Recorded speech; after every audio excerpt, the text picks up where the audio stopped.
સુરતમાં રિક્ષામાં બેસાડીને લૂંટ ચલાવવાના ગુનામાં પોલીસે ગણતરીના સમયમાં આરોપીઓને ઝડપી લીધા છે, જેથી કતારગામ અને મૈધરપુરામાં થયેલી લૂંટના ગુનાના ભેદ ઉકેલાયા છે। રેલવે કે બસ સ્ટેન્ડ પર વહેલી સવારે આવતા પેસેન્જરોને રિક્ષામાં બેસાડી અવાવરૂ જગ્યાએ લઈ જઈ લૂંટી લેવામાં આવતા હતા। આરોપીઓ ઝડપાઈ જતા મુખ્ય આરોપી ઇમરાન સામે અગાઉ 27 ગુના નોંધાઈ ચૂક્યા હોવાનું સામે આવ્યું છે। ડીસીપી પિનાકી પરમારે કહ્યું કે 2 ગુના નોંધાયા હતા। વહેલી સવારે બસ કે ટ્રેન મારફતે આવનારને રિક્ષામાં બેસાડી લૂંટ ચલાવવામાં આવતી હતી। આ અંગે તપાસ હાથ ધરવામાં આવી હતી, જેમાં 4 આરોપીઓને ઝડપી લેવામાં આવ્યા છે। ઇમરાન ઉર્ફે બીડી કુલ 27 ગુનામાં અગાઉ ઝડપાયો હતો। નસામુદ્દીન શેખ સહિત એક બાળ આરોપી ઝડપાયો છે, જ્યારે એક સલાબતપુરામાં ઝડપાયેલો છે। આ ચારેય આરોપીઓ આ પ્રકારના ગુનામાં માહેર છે। આરોપીઓ લોકોને પેસેન્જરને બેસાડતા, જેમાં ગેંગના માણસો પણ બેસતા હતા, બાદમાં અવાવરૂ જગ્યાએ લઈ જઈને લૂંટ ચલાવતા હતા। આવો જ બનાવ બનેની જાણ થતાં પોલીસ દ્વારા તપાસ હાથ ધરી બંને અલગ અલગ બનાવમાંથી કુલ 4 આરોપીઓને ઝડપી લીધા છે। સોનાની બુટ્ટી, બ્રેસલેટ અને ઘડિયાળ સહિતનો મુદ્દામાલ કબજે કરવામાં આવ્યો છે। ધાક ધમકી આપીને લૂંટી લેવામાં આવતા હતા। આરોપીઓ સાથે ચપ્પુ પણ રાખતા હતા। કતારગામ અને મૈધરપુરામાં બંનેમાં નોંધાયેલા ગુનામાં આરોપીઓ શામેલ હતા।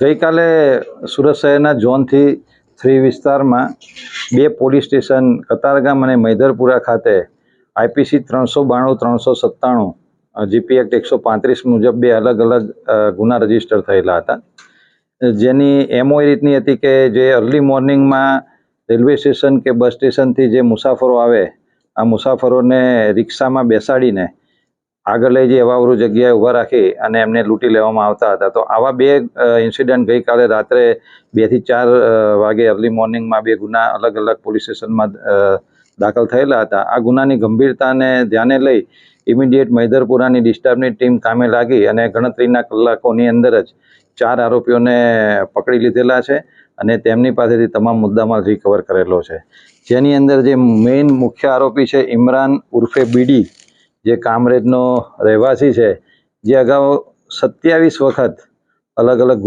આવા ગુનાઓમાં પકડાયેલો છે। તે સિવાય એક સગીર વયનો બાળક પણ છે। એ સિવાય ઉધના ભાટેના વિસ્તારનો રહેવાસી અસલમ બોબડો અને બીજો એક નજામુદ્દીન શેખ, આમ કુલ 4 ઈસમોને અટક કરેલા છે। એમાં જાણવા મળેલ છે તેમ બીજો એક અન્ય ઈસમ છે જે આરોપી, એ હાલમાં સલાબતપુરાની અંદર એરેસ્ટ કરેલો છે, જે અન્ય કોઈ લૂંટના ગુનાની અંદર પણ એ આરોપી છે।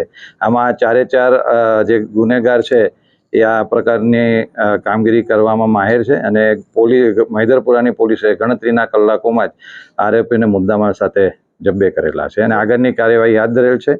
તે લોકોને રિમાન્ડ માંગવામાં આવશે અને એ લોકોનો ગુનાહિત ઇતિહાસ તેમજ અન્ય કોઈ પોલીસ સ્ટેશન વિસ્તારમાં આવા જો કોઈ ગુના બનેલા હશે તો એની તપાસ કરવામાં આવશે। આ લોકો પેસેન્જરને બેસાડતા ઓલરેડી એમની ગેંગના જ માણસો રિક્ષામાં જોડે બેસી રહેતા હતા અને રિક્ષા આગળ લઈ જઈ અવાવરૂ જગ્યાએ ઊભા રાખીને ચપ્પુ બતાવીને એમની પાસે જે કંઈ મુદ્દામાલ હોય એ લોકો લઈ લેતા હતા। તો ગઈકાલે જે 2 બનાવ બન્યા છે એમાં જે મૈધરપુરામાં દાખલ થયેલો છે એમાં સોનાની બુટ્ટી, એનું બ્રેસલેટ, એની ઘડિયાળ, રોકડ એમ કરીને 1,48,000નો મુદ્દામાલ એ લોકોએ લઈ લીધેલો હતો અને કતારગામની અંદર એક મોબાઈલ અને 4,000 રૂપિયા એમ 9,000 રૂપિયાનો ગુનો ત્યાં દાખલ થયેલો છે। એટલે આ લોકો એકલ દોકલ પેસેન્જરને રિક્ષામાં બેસાડી અવાવરૂ જગ્યાએ ઊભા રાખી અને ધાક ધમકી આપી, ચપ્પુ બતાવી અને પછી લૂંટી લેતા હતા। આ એ લોકોની એમો હતી।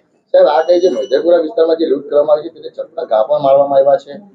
ચપ્પાનો ઘા નહીં, એટલે જ્યારે એને ગળે ચપ્પુ મૂકીને માગવામાં આવ્યો અને પ્રતિકાર કરતા એના પગ ઉપર એને ઘસરકો મારેલો છે। એટલે એ લોકો ચપ્પુ જોડે રાખીને આ રીતે એ લોકો કામ કરતા। એટલે 392-397 આઈપીસી મુજબ ગુનો દાખલ કરેલ છે।